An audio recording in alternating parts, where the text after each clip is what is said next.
Muy buenas noches a todos. Soy el estudiante Rafael Sevilla, expediente IS-251-00004B, y vengo a defenderles la tercera actividad de comunicaciones avanzadas. En este caso pertenece a una red que estaré utilizando para comparar las redes alámbricas con las redes inalámbricas. Comencemos.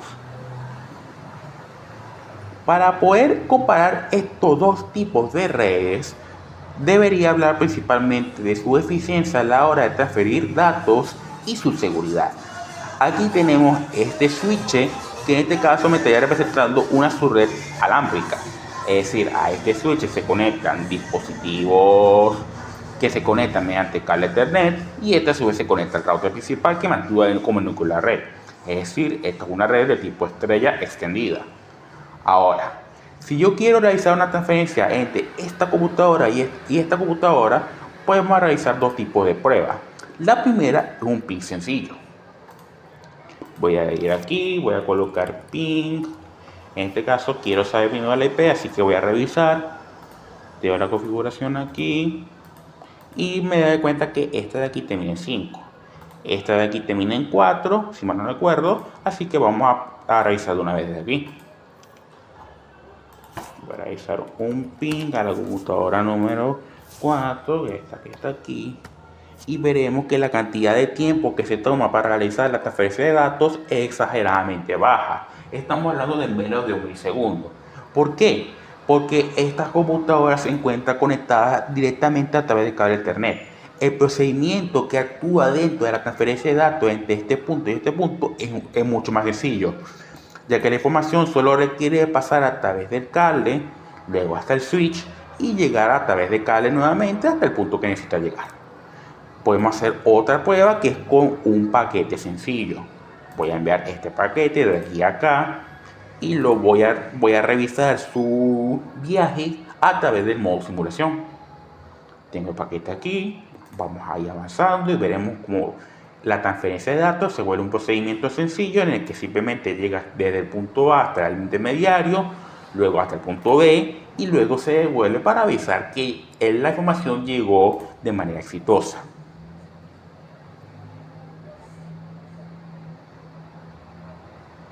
Ahora, ¿qué pasa si realizamos el mismo procedimiento, pero con la red inalámbrica? Bueno, vamos a observar dos cosas.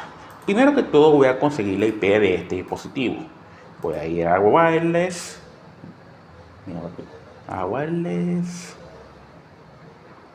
configuración, ¿no? Voy a ir a wireless, aquí tengo la IP, termina en 2. Y yo quiero hacer un ping desde esta computadora hacia esa tableta. Voy a ir a la línea de comando, voy a realizar un ping hacia la IP que termina en 2 y veremos que estoy en modo simulación. Coloco modo tiempo real nuevamente y podemos ver que los tiempos de espera entre cada ping son más altos. Estamos hablando de 24 milisegundos, 61 milisegundos, 140 milisegundos. Que claro, en la vida real esta cantidad de tiempo es mínima. Estamos hablando de milisegundos, por supuesto. Pero esto, cuando yo quiera transferir archivos de mayor cantidad, se va a notar mucho más. Ahora, ¿por qué ocurre esto? ¿Por qué me dura más en realizar un ping entre dispositivos que se encuentran conectados a través de red inalámbrica? Bueno, veamos el viaje que tiene que realizar un paquete de un lado a otro de manera más detallada. Volvamos al modo simulación, colocamos un paquete de aquí hasta para acá y veremos que el procedimiento es mucho más complejo, ya que este se tiene que comunicar a través de las señales de radio definidas desde su respectiva banda, que en este caso sería 2.4 GHz. Podemos ver que esta, por decirlo así, se esparce en el aire y se comunica con los demás dispositivos para poder finalmente llegar hacia su destino. Esto me resulta una mayor cantidad de throughput, es decir, una menor cantidad de throughput, me corrijo, es decir, que duro más tiempo para transferir menos datos y una mayor cantidad de overhead, es decir, que estoy gastando más recursos y más tiempo para realizar la transferencia de datos entre el punto A y el punto B. Podemos ver aquí nuevamente que el procedimiento es mucho más complejo, se tiene que esparcir, tengo que tiene que negociar, por decirlo así, cuánta cantidad de datos se va a transferir en un solo momento, entre otras cosas. Y podemos ir revisando aquí que aunque el procedimiento se realiza con éxito, aquí devolvió el paquete, fue mucho más complejo que el viaje que tuvo que realizar entre esta computadora y esta computadora. Ahora, ¿por qué ocurre esto? Bueno, sencillamente esto se debe al funcionamiento de ambas redes. Para que una red inalámbrica pueda transferir un archivo desde un punto A a un punto B, tiene que mandar dichos archivos a través de las señales de radio definidas por la banda que estamos utilizando, que en este caso es la 2.4 GHz. Luego de esto, estos datos que estamos comunicando a través de estas señales de radio tienen que ser convertidos desde estas señales de radio hasta la información real. Esto es un procedimiento mucho más complejo que transferir información a través de cable. Ahora, hablemos de la seguridad. ¿Por qué se considera una red local alámbrica mucho más segura que una red inalámbrica? Sencillamente porque para que un dispositivo pueda conectarse a una red alámbrica, sea por razones benignas, es decir, va a utilizar la red con normalidad, o por razones malignas, es decir, que quiero escuchar la información que se está transfiriendo a través de esta red con el fin de expropiarla o hacer mal uso de ella, necesito necesariamente tener una conexión directa dentro de la red. Es decir, necesito que mi dispositivo esté conectado a la red mediante cable Ethernet. Esto quiere decir que para que un hacker o cualquier otro maleante quiera robar información, tiene que estar no solo dentro del precinto, sino que también tiene que estar conectado directamente al router principal, o en su efecto tener una conexión directa hacia la red, lo cual hace que esto sea mucho más fácil de detectar. Ahora, en cambio, la red wireless, como tiene un rango mucho más amplio, es mucho menos inseguro en el aspecto de que la persona solo necesita estar dentro del rango de la red para poder intentar acceder a la misma. Ahora, por supuesto, ya que esto es un problema real, las redes wireless tienen métodos de seguridad más complejos. Por ejemplo, esta de aquí tiene un método de seguridad, un método de encriptación de tipo web. Ahora, elegí este método específicamente porque quiero hablar de los diversos métodos que existen para poder proteger una red. En este caso, el tipo web es uno que ya no se utiliza en este momento porque en tiempos antiguos este solo permitía claves de tipo hexadecimal. Es decir, solo puedo utilizar una clave de 10 dígitos que contengan números del 0 al 9 y letras desde la A hasta la F. Esto hace que las contraseñas sean mucho menos complejas y sean mucho más fáciles de vulnerar mediante fuerza bruta. Además de esto utiliza una única clave de encriptación que se comparte a través de todos los dispositivos de la red. Es decir, que si una persona llegara a vulnerar uno de estos dispositivos, sería mucho más fácil vulnerar el resto de la red.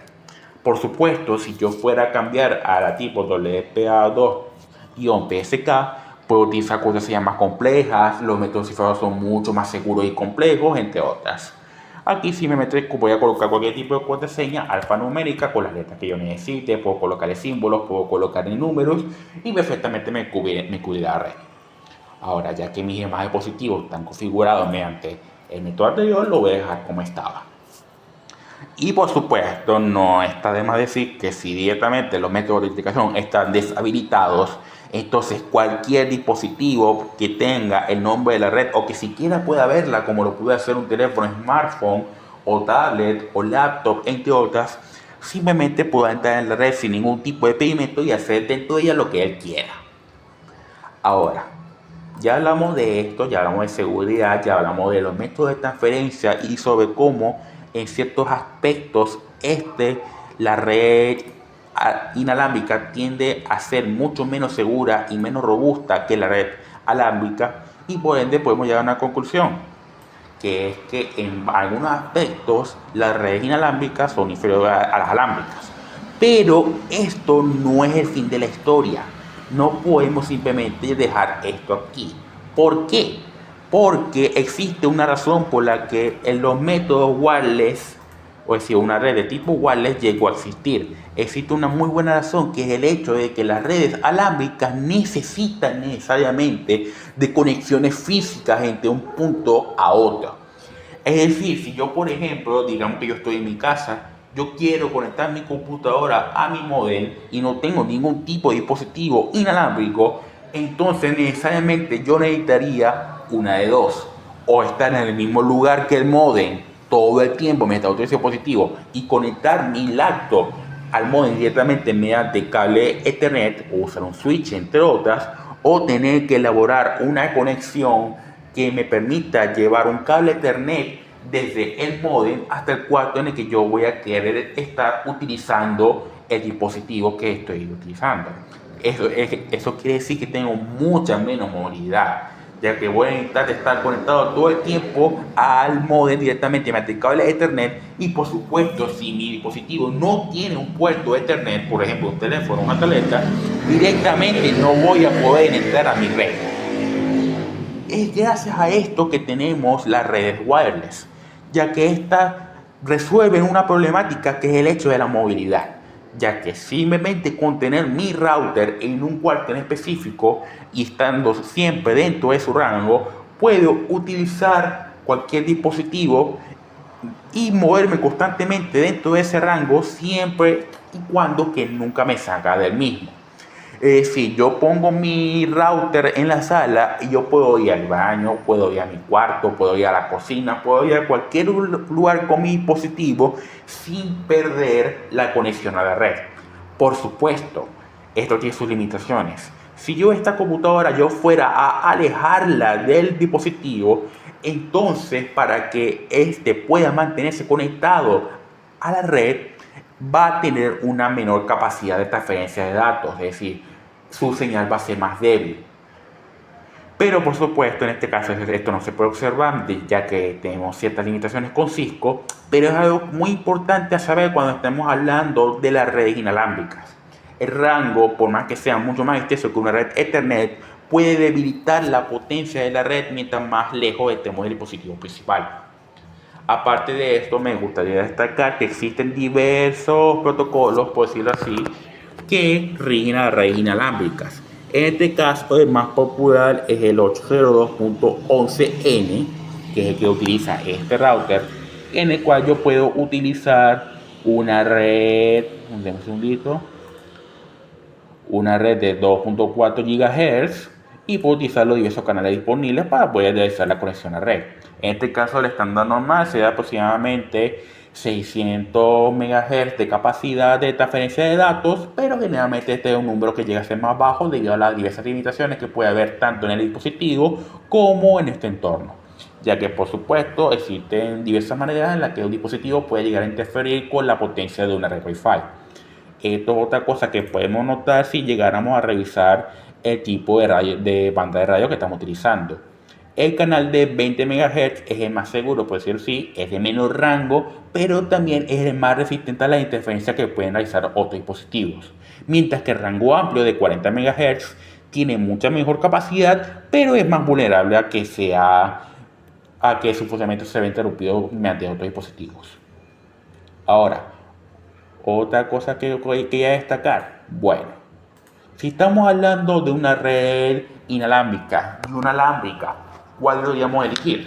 Lo cierto es que ambas se utilizan tanto en nuestro día a día, es decir, en estas casas, como en el ámbito corporativo, ya que hay diversas razones por las que una persona quiera priorizar tener un tipo de red u otra, y por supuesto no hay nada que nos impida tener ambos tipos de red en un mismo espacio al mismo tiempo.